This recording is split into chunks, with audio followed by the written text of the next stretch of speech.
जैसा कि आप सब लोग जानते हैं कि हम पिछले कई महीनों से संघर्ष कर रहे हैं रेसलिंग फेडरेशन ऑफ इंडिया के प्रेसिडेंट बृजभूषण सिंह के खिलाफ, क्योंकि उसने भारतीय महिला पहलवानों का यौन शोषण किया है और भी काफ़ी सारे जो हैं घोटाले फेडरेशन के माध्यम से उसने किए हैं। पिछले कई दिनों से हम देख रहे हैं कि समाज में हमारे खिलाफ एक अलग से नैरेटिव बनाया जा रहा है, कुछ अफवाहें फैलाई जा रही हैं और साथ में मीडिया भी कई तरह की खबरें जो है दिखा रहा है। तो हमारा आज ये वीडियो बनाने का एक ही पर्पज़ है कि हम जो अपनी सच्चाई, जो असली सच्चाई है वो आप लोगों तक पहुंचा सकें। आज हम इस आंदोलन की शुरुआत से लेकर अभी तक पूरी की पूरी सच्चाई आपके सामने डिटेल के साथ रखेंगे। आज जो हमारे ऊपर कई तरह के जो आरोप भी लगे हैं, आज हम उनका भी जवाब जो है प्रूफ के साथ देंगे। सबसे पहला जो आरोप हमारे ऊपर लगा था वो लगा था कि हमारा ये जो आंदोलन है वो राजनीति से प्रेरित है। कांग्रेस लीडर दीपेंद्र हुड्डा ने हमारे को इस आंदोलन के लिए उकसाया है। आप सबको पता है कि सबसे पहले जो हम प्रोटेस्ट पे आए थे जंतर मंतर पे, वो जनवरी में आए थे और उस प्रोटेस्ट की जो परमिशन है वो बीजेपी के ही 2 लीडर्स ने ली थी। उसका प्रूफ है हमारे पास।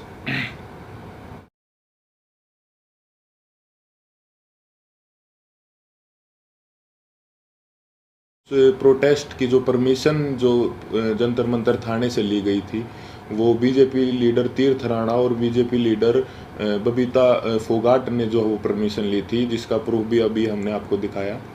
तो ये कैसे हो सकता है कि यह आंदोलन जो है वो कांग्रेस ने करवाया? गारंटी के साथ बोल सकते हैं कि 90% 90% जो कुश्ती से जुड़े लोग हैं, चाहे वो पहलवान हो या कुश्ती से जुड़े हमारे कोचेस हों, उन सबको जो है ये पता था कि 10-12 साल से जो इस तरह की छेड़छाड़ जो महिलाओं के साथ जो है हो रही है, या उन किसी और कुछ लोगों ने देखा भी था, जिसका प्रूफ मीडिया में कुछ कोचेज ने दिया है। कई लोग जो है इसके खिलाफ आवाज़ उठाना भी चाहते थे, लेकिन हमारी जो रेसलिंग कम्युनिटी है उसमें एकता की कमी थी।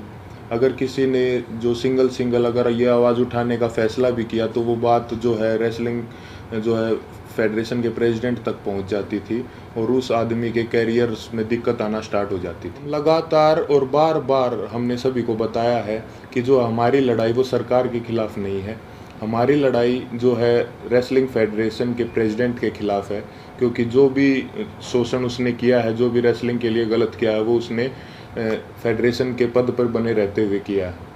और हमारी लड़ाई सरकार से वैसे भी नहीं हो सकती, क्योंकि जो मैंने अभी आपको पीछे बताया कि जो है बृजभूषण भी जो है वो रूलिंग पार्टी से ही सांसद है और जो जिन्होंने प्रोटेस्ट की परमिशन ली वो भी जो है बीजेपी के ही लीडर हैं।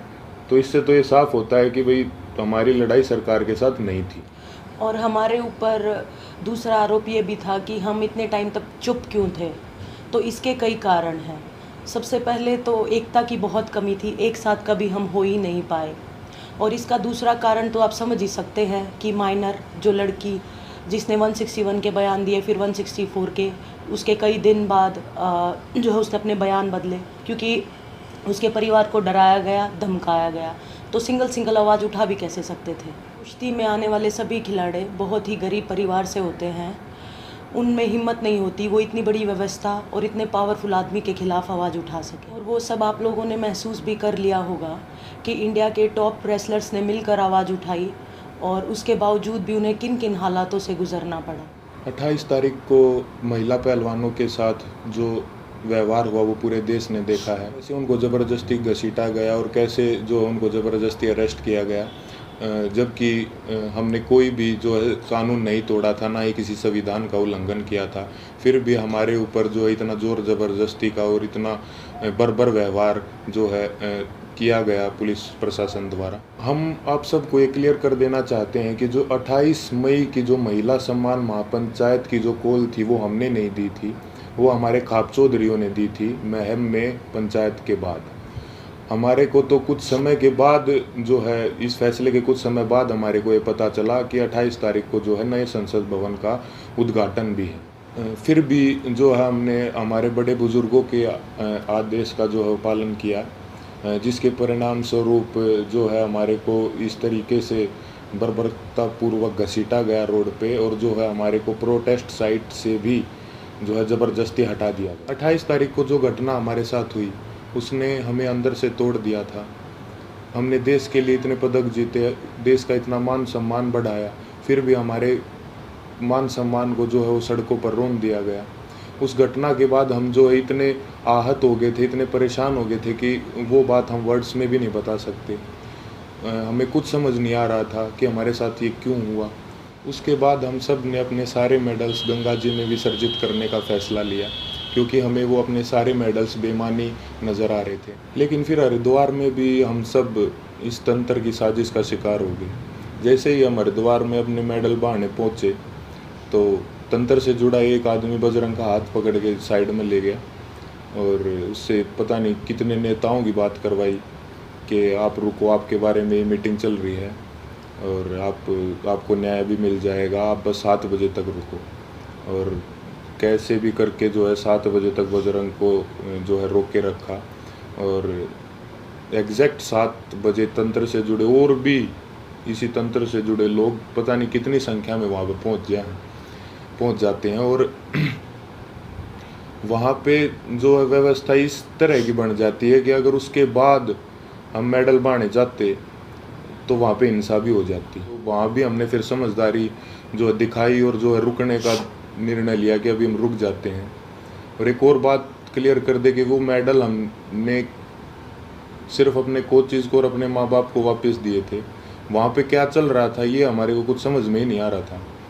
हम उस मानसिक स्थिति में थे ही नहीं कि हम वहाँ पे किसी साजिश को या वहाँ पे क्या चल रहा है इस चीज़ को समझ पाते। हम बहुत ही एक तनाव में और एक बहुत दुखी मन के साथ अपने जीवन की पूरी कष्ट कमाई को वहाँ लेके गए थे। लेकिन वहाँ पे क्या हुआ उसको क्योंकि हम जो है आंदोलनकारी नहीं है ना, हमें एक्सपीरियंस है, हमने जो है पूरी ज़िंदगी कुश्ती करी है ना, सोशल लाइफ भी नहीं जिए, तो कई बार इस तरह के जो माहौल क्रिएट होते हैं वो नहीं समझ में आते। साथ में हम अपनी ज़िंदगी की पूरी कमाई वहाँ पे लेके गए हुए थे। इस घटना के बाद हमारी मानसिक स्थिति ऐसी हो गई थी कि हमें कुछ भी समझ नहीं आ रहा था कि कौन हमारे साथ है, कौन जो हमारे खिलाफ है, कौन इस तंत्र का हिस्सा है।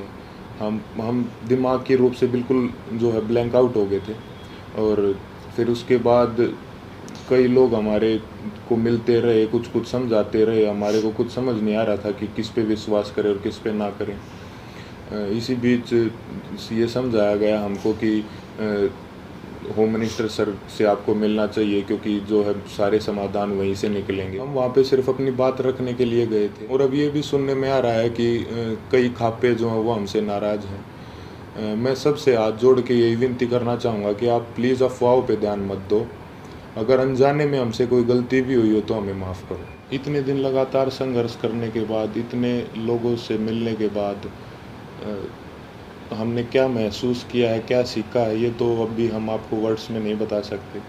लेकिन हमने कई ऐसे इंसान भी देखे हैं हमारे साथ, और कई ऐसे संगठन देखे हैं जो निस्वार्थ भाव से जिन्होंने हमारा समर्थन किया है। हम उनका दिल से धन्यवाद करना चाहेंगे। संयुक्त किसान मोर्चा ने जो है पूरे जी जान से धरातल पे भी जो है हमारा जो समर्थन किया है। भाई चंद्रशेखर रावण का भी मैं दिल से धन्यवाद करना चाहूँगा, क्योंकि ये तंत्र जात पात में हमको बांटना चाहता था, लेकिन उस भाई ने हमारी दिल से सपोर्ट की है। तो चंद्रशेखर भाई का भी दिल से धन्यवाद। सत्यपाल मलिक जी का भी मैं धन्यवाद करना चाहूँगा कि उन्होंने हमारे को प्रेरित किया कि कैसे बेबाकी से अपनी बात जो है रखी जाती है। साथ ही सभी महिला संगठनों का भी मैं जो है दिल से धन्यवाद करना चाहूँगा कि उन्होंने जितनी ताकत उनमें थी हमारा सपोर्ट किया है। साथ ही छात्रों का भी, हर एक उस इंसान का जो निस्वार्थ भाव से हमारे पास हमारे समर्थन के लिए आए हैं, उनका हम दिल से धन्यवाद करना चाहेंगे। और हम चाहेंगे कि आगे भी मुसीबत के समय में आप हमारा ऐसे ही साथ दें। इसके लिए मैं धन्यवाद करना चाहूँगा बीजेपी लीडर जो हैं बबीता जी और तीर्थ राणा जी का, कि उन्होंने जो है पहलवानों को एकजुट करने का काम किया। साथ ही उन्होंने इस आवाज़ को उठाने के लिए उन्हें मोटिवेट भी किया। उसके बाद इन्होंने ही सरकार के साथ जो है मीडिएटर बन के जो पहलवानों को एक कमेटी का नाम दे के जो है आश्वासन दिलवाया सरकार से, यही उसके बीच में जो है मीडिएटर थे।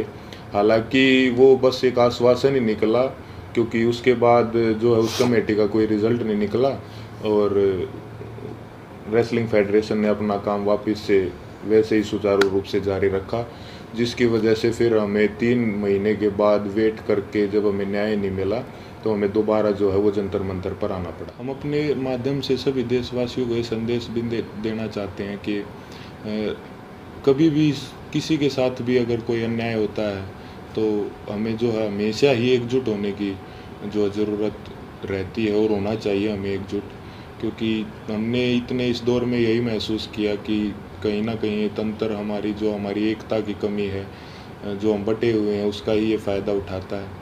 किसी के साथ भी अन्याय हो तो आप प्लीज़ एक साथ आइए। अन्याय के खिलाफ निस्वार्थ और सच्चे मन से अगर हम कभी भी एकजुट होकर अन्याय के खिलाफ आवाज़ उठाते हैं तो आत्मा को बहुत संतुष्टि मिलती है। धन्यवाद।